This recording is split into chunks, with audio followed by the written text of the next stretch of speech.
it. I have to do this one more time. Okay. We're going to talk about this amazing person. Who is he and why am I talking about him? Well, he's the most influential person on earth, spiritually influenced person. And you may think that that's his real name, but that's not really his name. Bam, it hits you, right? You'd be like, what? This whole time I thought that was his name. I mean, I thought that was his name too. So I did research on him. The reason why I'm doing research on him and so many others, so I'm looking for a philosophy and principle for my YouTube channel. I wanted to do research on it, and at first I wanted to do audio and put pictures on it, but then I set up the what do I call it, webcam to do an interview but we'll do it um, for me in the morning, right? For her in the morning. So who's this I'm talking about? Well, this book been recommended by uh, to me by two authors that I have interviewed on this YouTube channel by Robert Bruce, the author of Astrodynamic, and the author also the another author who recommended me this book is her book is called God Wants You to Be Wealthy. Now, his real name is Ulrich Leonard Tolle, and we're talking about Eckhart Tolle.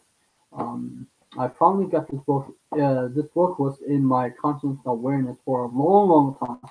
I actually wanted his book. I had his book, The New Earth, but at that time, I think I wasn't ready for his message, so I gave it away. Um, but now I think I'm ready for his message, and it has so much universal truth in it that I think that we all can learn from. So what I found out this Eckhart Tolle reads. He reads a lot. He always mentioned the Tao Te Ching and all the spiritual, right? And now during when he was 29, he always been depressed, right? And so until the 29 of age, 29 years of age, year old of age, he began to have this and a unique experience. I think that we all have this unique experience once before. For me, I did. It was he said exactly the same thing. Everything became new. It was like it wasn't like magic, but it's like you can't believe that this is the life that we miss. But then slowly, surely, we collapse this reality that we uh, saw into every mundane life, right? Nothing become new again. Right? We stop wondering if it's ever happened. It's the state of bliss, right? He called it in the intense. What was it? Intense. Intense. Okay, a state of the deep bliss. For all of you who have been spiritually awakened, right? I think that you guys have experienced this unique experience before. It opened your eyes to a new world, a new experience that you never thought that happened. I remember back then when I was spiritually awakened, I had a. It was like as if everything become new and everything become beautiful, like nature was alive, right? I remember I was in a swimming pool, uh, an indoor swimming pool, and I saw the water wave was moving. Just the water wave. It felt alive because at that time I was spiritually awakened and I was learning about the law of attraction. And then I remember one time I was sitting on a hill, kind of like a hill, and I was sitting and I was looking at the grass. The wind was moving and the grass looked as if it was alive. And so When I start learning about the spirituality of this world, I'm not. I'm spiritual, but I'm not religious. I don't attach myself to any religion per se, because I think that if you attach a religion, you only see that way. That's why um, this book talk about oneness, right? You know, we often say that we're connected, that we are one, we're one family, the oneness. But I don't think that often too many people would understand. They do understand to a certain point, but I give you a broader perspective of how I see it.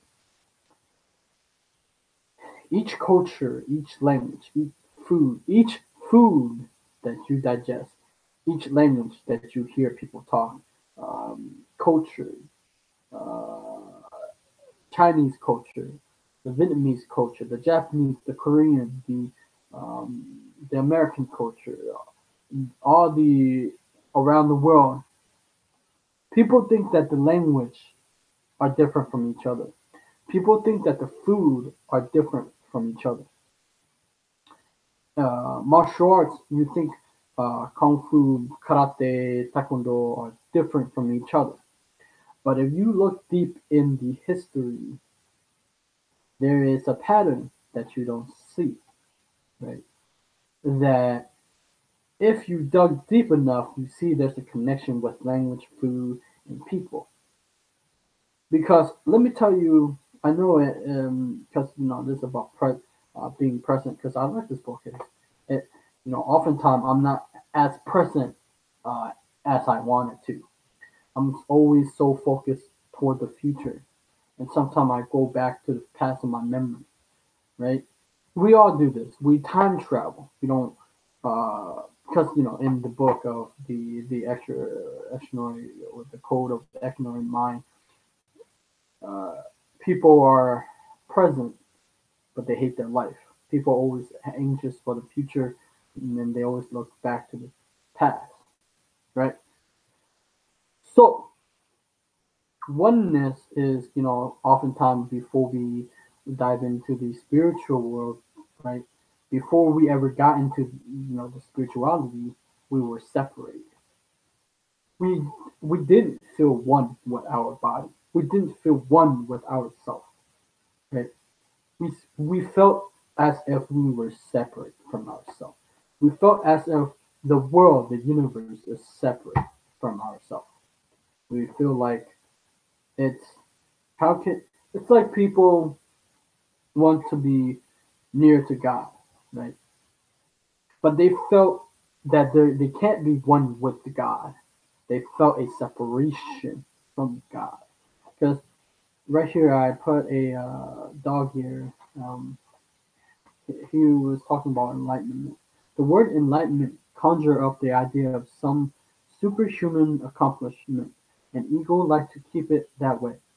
But it's simply your natural state of felt oneness with being, the state of connectedness with something immeasurable and indestructible, something that almost paradoxically is essential you and yet much greater than you. It's finding your true nature beyond name and form. This inability to feel this connectedness give rise to the illusion of separation from yourself and from the world around you. You then perceive yourself consciously and unconsciously as an isolated fragment, theorized in conflict within and without become norm. So I believe that once we know, because people make it too far away to God, but if they would understand that God is with them, the universe is as a whole is part of the human being. We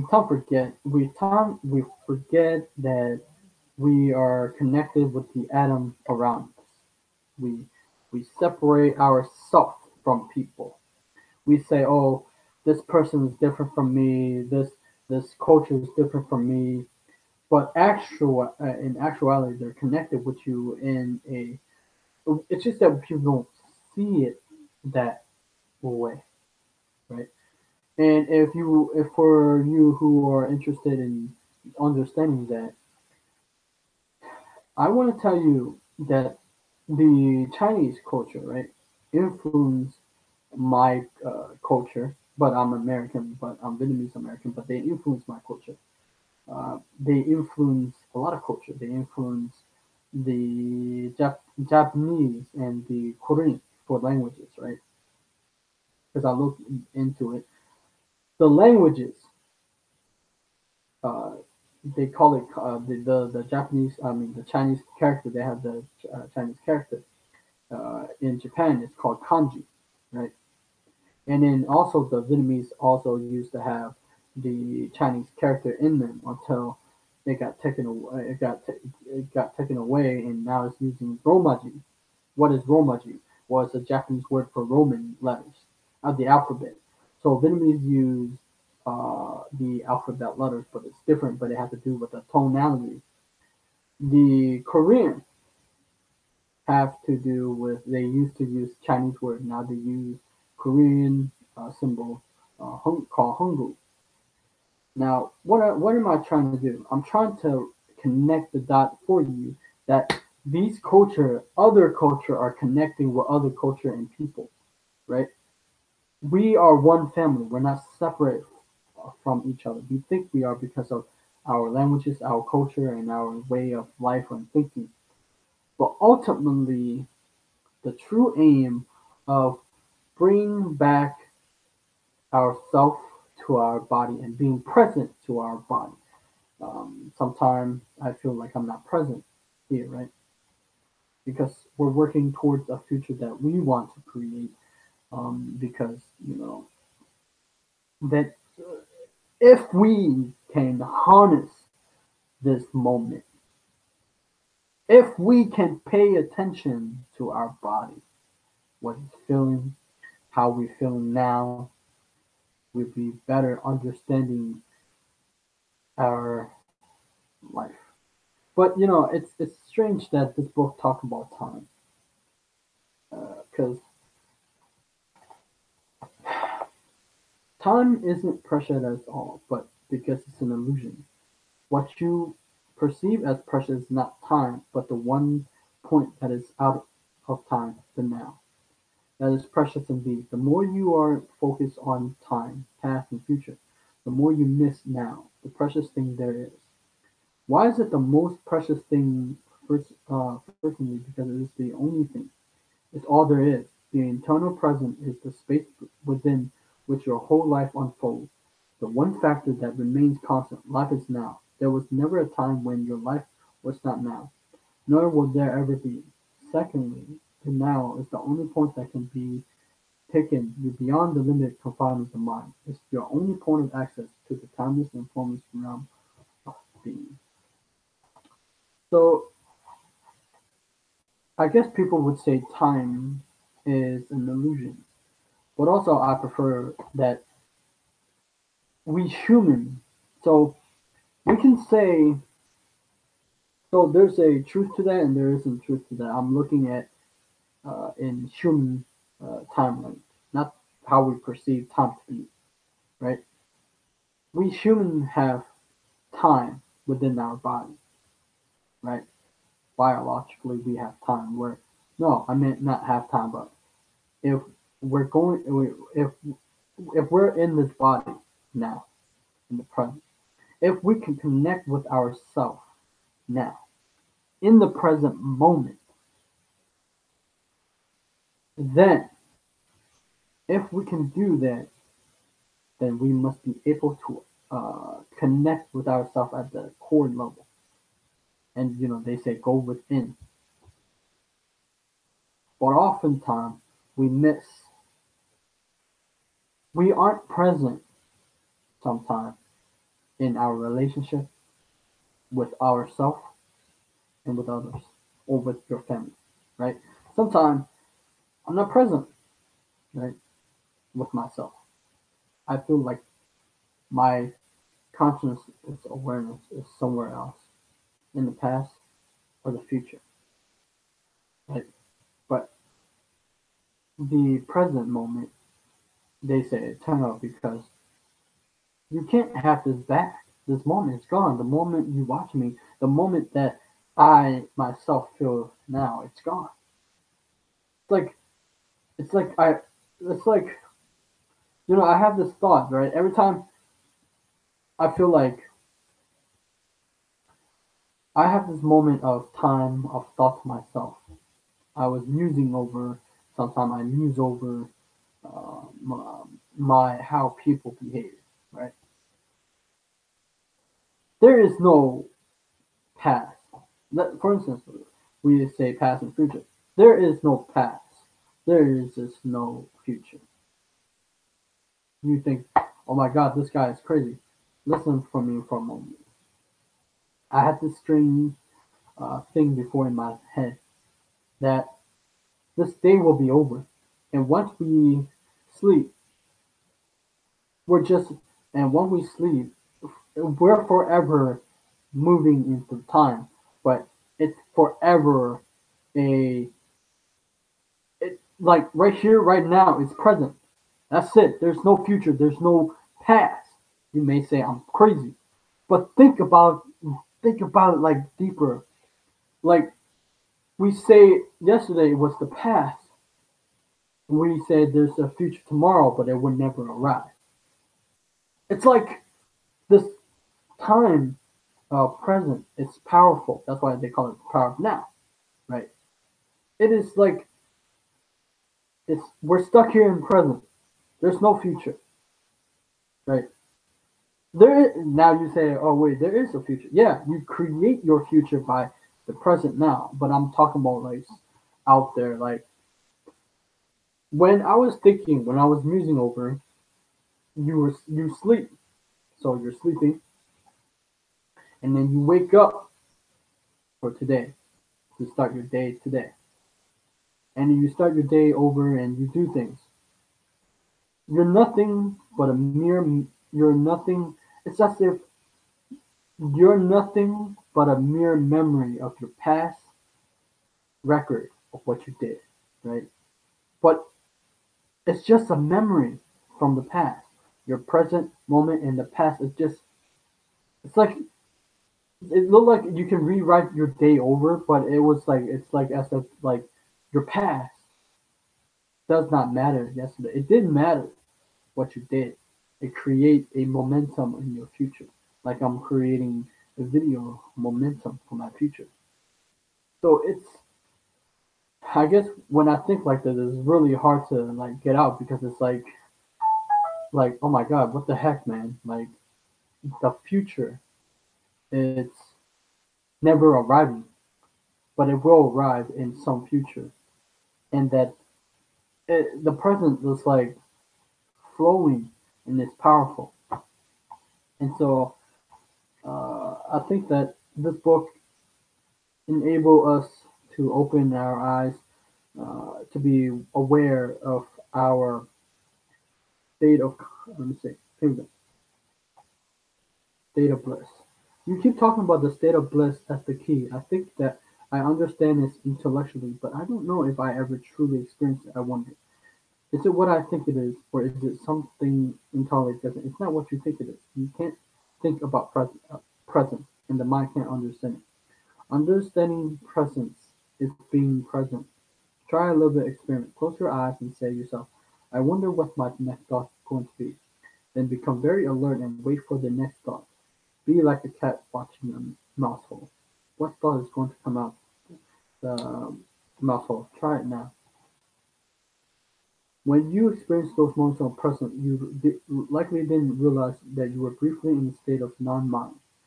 This is because the gap between that state and the influx of thought was too narrow.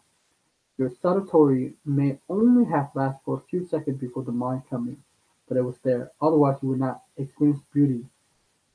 Mind can either nor recognize nor create beauty. Only for a few seconds, while you were completely present, was that beauty or the scarcity there. Because of the narrowness of that gap, a lack of vigilance and alertness on your part, you were probably unable to see the fundamental difference between the perception, the thoughtless awareness of beauty. And the naming and interpreting of a thought. The time gap was so small that it seemed to be a single process. The truth is, however, that the moment that came in, all you had was a memory of it. The wider the time gap between perception and thought, the more depth that there is to you as a human being, which is to say, the more consciousness you are aware. So the time that we take to travel to the past, the present is flowing. But I was thinking about time, right? Time for because I was thinking about I was reading how people say time is an illusion, but also sometimes time is not an illusion for human beings or for a woman that is, right? Because they have a time biological time. Because I'm thinking about it, they have a biological time to have a baby, and that window is closed if they don't have it, right? And I was thinking about that. That's actual an actual time limit that they have as women, and we too as human race. We don't have time left. So when we are present and we feel like we're oneness with God, that God or the universe, like near is here with us, and so we're ready for to make to move towards our goal by creating the momentum in the present, and we wake up and do it again, but we're nothing but a, a past record of our memory. So we got to do it better. Anyway, subscribe to my channel, like my video, and I'll see you next time because I'm gonna be doing more of this, more, and I'll see you next time. Bye.